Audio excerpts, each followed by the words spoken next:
ವಿದ್ಯಾರ್ಥಿನಿಗೆ ಚಾಕು ಹಾಕಿದ್ದಾನೆ ಕಿರಾತಕ. ಬಾಲಕಿಯ ಕುತ್ತಿಗೆ ಮುಖದಲ್ಲಿ ಗಂಭೀರ ಗಾಯ ಆಗಿದೆ.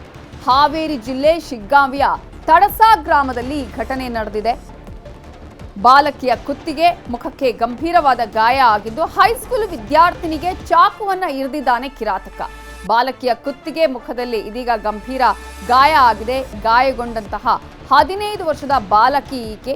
ಶಿಗ್ಗಾವಿಯ ತಡಸಾ ಗ್ರಾಮದಲ್ಲಿ ಘಟನೆ ನಡೆದಿದೆ. ಬಿಬಿಶಾ ಕಲಾಲ್ ಅಂತ ಹೇಳಿ 15 ವರ್ಷದ ಬಾಲಕಿಗೆ ಆತ ಚಾಕುವಿನಿಂದ ಇರಿದಿದ್ದಾನೆ ಈ ಕಿರಾತಕ. ಹುಬ್ಬಳ್ಳಿಯ ಕಿಮ್ಸ್ ಆಸ್ಪತ್ರೆಗೆ ಬಾಲಕಿಯನ್ನ ದಾಖಲಿಸಲಾಗಿದೆ. ಚಿಕಿತ್ಸೆಯನ್ನ ನೀಡಲಾಗ್ತಾ ಇದೆ. ಚಾಕು ಇರಿದ ಆರೋಪಿಗಾಗಿ ಈಗ ತಡಸಾ ಪೊಲೀಸರು ಶೋಧವನ್ನ ಮಾಡ್ತಾ ಇದ್ದಾರೆ. ಯಾವ ಕಾರಣಕ್ಕಾಗಿ ಈ ಒಂದು ಕಿರಾತಕ ಆಕೆಗೆ ಚಾಕುವನ್ನ ಇರಿದ ಅನ್ನೋದರ ಬಗ್ಗೆ ಕೂಡ ಪೊಲೀಸರು ತನಿಖೆಯನ್ನ ಮಾಡ್ತಾ ಇದ್ದಾರೆ. 15 ವರ್ಷದ ಬಾಲಕಿಗೆ ಬಿಬಿಶಾ ಅಂತ ಹೇಳಿ, ಆದ್ರೆ ಆಕೆಯ ಕತ್ತಿಗೆ ಚಾಕುವಿನಿಂದ ಇರಿದಿದ್ದಾನೆ. ಇದರ ಬಗ್ಗೆ ಇನ್ನಷ್ಟು ಡೀಟೇಲ್ಸ್ ಅನ್ನ ಕೊಡೋದಕ್ಕೆ ನಮ್ಮ ರಿಪೋರ್ಟರ್ ನಾಗರಾಜ್ ಈಗ ಫೋನ್ ಸಂಪರ್ಕದಲ್ಲಿ ಜಾಯ್ನ್ ಆಗಿದ್ದಾರೆ. ನಾಗರಾಜ್, ಎಷ್ಟೊತ್ತಿಗೆ ನಡೆದಿರೋದು? ಆತ ಯಾರು, ಯಾಕೆ ಈ ಒಂದು ಕೃತ್ಯವನ್ನ ಮಾಡಿದ್ದಾನೆ? ಈಗ ಆ ವಿದ್ಯಾರ್ಥಿನಿಯ ಸ್ಥಿತಿ ಹೇಗಿದೆ? ಖಂಡಿತವಾಗ್ಲೂ ನವಿತಾ, ಇದು ಸ್ಕೂಲ್ ಟೈಮ್ ಅಲ್ಲಿ ಆಗಿರತಕ್ಕಂತ ಇನ್ಸಿಡೆಂಟ್. ಪ್ರಮುಖವಾಗಿ ನವಿಶಾ ಕುಲಾಲ್ ಎಂಬ ಏನು ಬಾಲಕಿ, ಈ ಬಾಲಕಿ ಕೂಡ ತಡಸಾ ಗ್ರಾಮದ ಉರ್ದು ಶಾಲೆಯಲ್ಲಿ ಅಭ್ಯಾಸವನ್ನ ಮಾಡ್ತಾ ಇದ್ಲು.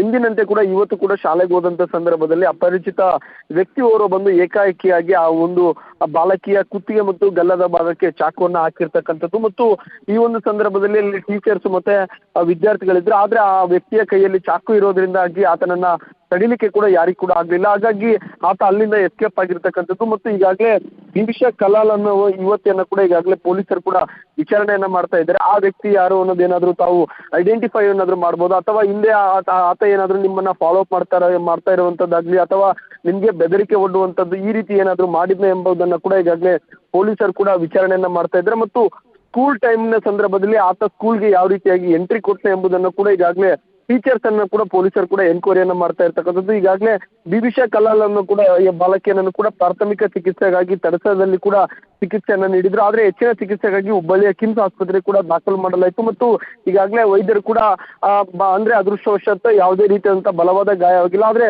ಸಣ್ಣ ಪುಟ್ಟ ಗಾಯ ಇರ್ತಕ್ಕಂಥದ್ದಂತ ಹೇಳಿ ಕೂಡ ಈಗಾಗಲೇ ಆಸ್ಪತ್ರೆಯಿಂದ ಕೂಡ ವಿದ್ಯಾರ್ಥಿಯನ್ನು ಕೂಡ ಡಿಸ್ಚಾರ್ಜ್ ಅನ್ನು ಮಾಡಿರ್ತಕ್ಕಂಥದ್ದು. ಒಟ್ಟಾರೆಯಾಗಿ ಸ್ಕೂಲ್ನ ಸಂದರ್ಭದಲ್ಲಿ ಕೂಡ ಈ ರೀತಿಯಾಗಿ ಬಂದು ಅಪರಿಚಿತ ವ್ಯಕ್ತಿ ಚಾಕು ಹಾಕಿರ್ತಕ್ಕಂಥದ್ದು ಸಾಕಷ್ಟು ಅನುಮಾನಕ್ಕೆ ಮೂಡಿರ್ತಕ್ಕಂಥದ್ದು. ಮತ್ತು ಇದರ ಹಿಂದೆ ಯಾರಿದ್ದಾರೆ ಮತ್ತು ಆತ ಯಾರೆಂಬುದನ್ನು ಕೂಡ ಈಗಾಗಲೇ ಪೊಲೀಸರು ಕೂಡ ವಿವಿಧ ಆಯಾಮಗಳಲ್ಲಿ ಕೂಡ ತನಿಖೆಯನ್ನು ಮುಂದುವರಿಸಿರ್ತಕ್ಕಂಥದ್ದು. ಮತ್ತು ಈಗಾಗಲೇ ಉರ್ದು ಶಾಲೆಗೆ ಇವತ್ತು ರಜೆಯನ್ನ ಕೂಡ ಶಿಕ್ಷಕರು ನೀಡಿರ್ತಕ್ಕಂಥದ್ದು. ಒಟ್ಟಾರೆಯಾಗಿ ಈ ಪ್ರಕರಣ ಕೂಡ ಸದ್ಯಕ್ಕೆ ಜಿಲ್ಲೆಯಲ್ಲಿ ಕೂಡ ಸಾಕಷ್ಟು ಸಂಚಲನವನ್ನು ಕೂಡ ಸೃಷ್ಟಿಸಿರ್ತಕ್ಕಂಥದ್ದು. ಯಾಕಂತ ಹೇಳಿದ್ರೆ ಸ್ಕೂಲ್ನ ಸಂದರ್ಭದಲ್ಲಿ ಪೋಷಕರು ಕೂಡ ಮಕ್ಕಳನ್ನ ಶಾಲೆಗೆ ಕಳಿಸಿದಂತ ಸಂದರ್ಭದಲ್ಲಿ ಶಾಲೆಯಲ್ಲೇ ಈ ರೀತಿಯಾದಂತ ಅಟ್ಯಾಕ್ ಆಗ್ತಾ ಇರ್ತಕ್ಕಂಥದ್ದು ಎಷ್ಟರ ಮಟ್ಟಿಗೆ ಸರಿ, ಮತ್ತು ಶಿಕ್ಷಕರು ಯಾವ ರೀತಿಯಾಗಿ ಅವರ ವಿದ್ಯಾರ್ಥಿಗಳ ಮೇಲೆ ಜವಾಬ್ದಾರಿಯನ್ನು ಇಟ್ಕೋಬೇಕಿತ್ತು, ಮತ್ತು ಅಲ್ಲೇ ಒಂದಿಷ್ಟು CC ಕ್ಯಾಮ್ರಾಗಳನ್ನ ಹಾಕ್ಬೇಕಾಗಿತ್ತು, ಮತ್ತು ಅಪರಿಚಿತ ವ್ಯಕ್ತಿಗಳನ್ನ ಸ್ಕೂಲ್ನ ಒಳಗಡೆ ಯಾವ ರೀತಿಯಾಗಿ ಎಂಟ್ರಿ ಮಾಡಿಕೊಟ್ರೆ ಎಲ್ಲವನ್ನು ಕೂಡ ಪೊಲೀಸರು ಕೂಡ ತನಿಖೆಯನ್ನ ಮಾಡ್ತಾ ಇರ್ತಕ್ಕಂಥದ್ದು. Navitha, thank you Nagaraj ಡೀಟೇಲ್ಸ್ಗೆ.